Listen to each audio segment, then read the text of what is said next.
fait, là, vous êtes sur le quai du port de Rimouski et c'est l'endroit où débarquent principalement les crabiers. Il y a aussi les pêcheurs de bourgots qui s'activent. Mais en ce moment, c'est la pleine saison du crabe. Monsieur Brett est professeur à l'Institut des sciences de la mer de Rimouski et aussi certificateur pour le MSC, le Marine Stewardship Council, un organisme qui s'assure que la pêche est faite de façon responsable et durable. Alors une pêche durable, il y a un certain nombre de principes qui sont associés à ça. D'abord, c'est le respect de la ressource. Donc en fait, pêcher pour ne pas épuiser la ressource, ça c'est la première, la base. Ensuite, c'est ne pêcher que ce qui est nécessaire. S'ajoute le respect de l'environnement, des écosystèmes et des collectivités qui dépendent de la ressource. L'an passé, les méthodes de pêche des crabiers du sud du golfe du Saint-Laurent ont nui aux baleines noires et causé la mort de certaines d'entre elles. Le crabe de cette région ne peut donc plus être certifié durable. En fait, le problème, c'est les cordes, on appelle les orins, qui relient le casier à une bouée en surface. Donc vous avez, s'il y a 100 mètres de profondeur, vous avez 150-200 mètres de câble qui part du fond vers la bouée. Et donc les baleines se prennent dans les câbles. Donc elles peuvent s'étouffer et se noyer en étant prises dans les câbles. Donc là, le MSC a demandé à ce qu'il y ait des mesures qui soient mises en place. Et en attendant qu'elles soient mises en place et que l'on vérifie qu'elles soient efficaces, la certification est suspendue. Des certifications et des logos pour s'assurer que la pêche est durable, il y en a de toutes les sortes sur les produits de la pêche et de l'aquaculture. Il peut être difficile de s'y retrouver et surtout de s'y fier. Un des gros problèmes présentement dans le domaine, c'est que le terme pêche durable n'est pas réglementé. Comme les consommateurs sont vraiment intéressés par la pêche durable puis à faire des bons choix, bien évidemment, l'industrie s'est mise à exploser dans ce domaine-là et on s'est mis à développer plein de certifications. Et oui, je mets des guillemets comme ça parce qu'il y a plein de certifications avec lesquelles on n'est pas trop certain ou du moins, elles ne sont pas toutes aussi rigoureuses les unes que les autres. J'ai même vu par expérience, des compagnies qui mettaient des faux logos. Donc, on a l'impression que c'est un logo de pêche durable parce que c'est comme, mettons, un petit poisson bleu dans un fond blanc. On se dit, ah, c'est du poisson qui est de pêche durable, mais en réalité, c'est comme une décoration sur l'emballage. Sans compter toutes les certifications qui sont en fait des guides de consommation, des recommandations qui sont données par exemple par Greenpeace ou toute autre organisation. À la limite, une association, un groupe, un aquarium peut décider de faire sa propre liste. Et effectivement, il y en a beaucoup. Alors ici, c'est l'aquarium, puis on est en train de rentrer dans le grand tunnel de l'océan.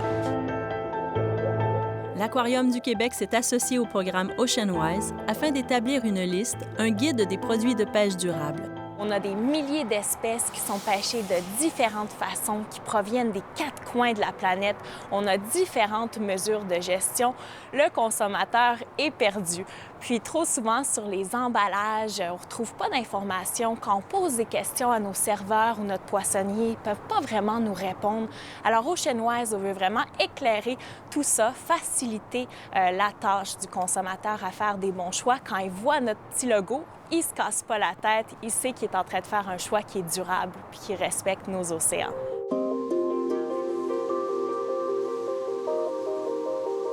Dans cette poissonnerie, on s'assure d'afficher la traçabilité. Et le logo OceanWise dans la vitrine peut être rassurant. Mais attention, il suffit qu'un seul produit soit issu de la pêche durable pour pouvoir s'afficher OceanWise. Cela ne certifie pas que tous les produits sont de pêche durable. Les certifications nous demandent d'avoir au moins un produit durable, ou OceanWise en l'occurrence, pour cette certification, nous demande d'avoir au moins un produit en inventaire. À la mer, nous en tenons environ 500 produits. Nous ne sont pas tous certifiés OceanWise, mais on va laisser l'information aux clients. Ils vont être capables de juger si oui ou non ils veulent le produit qui est durable ou pas. C'est plus qu'un outil de marketing. On aime penser que c'est vraiment, on les amène sur un cheminement d'amélioration continue. Puis un jour, le but, c'est qu'il soit 100% OceanWise. Le crabe, Rimouski pour le vivant, et on est sur la côte nord, on est à Sept-Îles dans le Cuy. Donc cette année, oui, nous allons vendre du crabe. Ce n'est pas une saison que nous pouvons se permettre de manquer. Les consommateurs sont soucieux, on en a entendu parler. Est-ce qu'ils vont arrêter de le mettre sur l'assiette? Je ne pense pas. On parle du thon depuis des années et on continue toujours à en vendre. Quand on sait que 93 millions de tonnes de poissons sont capturées chaque année dans le monde, le consommateur a un rôle à jouer en diversifiant les espèces qu'il achète et en posant des questions. 1, demandez à votre poissonnier. C'est lui qui est censé connaître ces informations-là. Et moi, ce que je dis souvent, c'est si votre poissonnier n'est pas capable de vous donner d'informations sur votre poisson, changez de poissonnier. Quand on n'a pas de poissonnier à notre disposition, on peut toujours se tourner vers un poissonnier virtuel, comme avec l'application Seafood Watch. Eux, ce qu'ils nous recommandent comme logo en majorité, c'est MSC et le ASC, qui est le pendant pour l'aquaculture. Là, on voit qu'il est vert. Donc celui-là, c'est du Canada, puis celui North Atlantic. North Atlantic, fait que c'est notre macro, donc oui, un choix qui est un bon choix. Le problème qu'on a très souvent avec ces listes, c'est que c'est catégorisé par très gros ensembles. Donc il peut y avoir à l'intérieur d'un ensemble des pêcheurs qui font un travail propre, qui sont conscients, mais ils sont noyés dans une évaluation globale.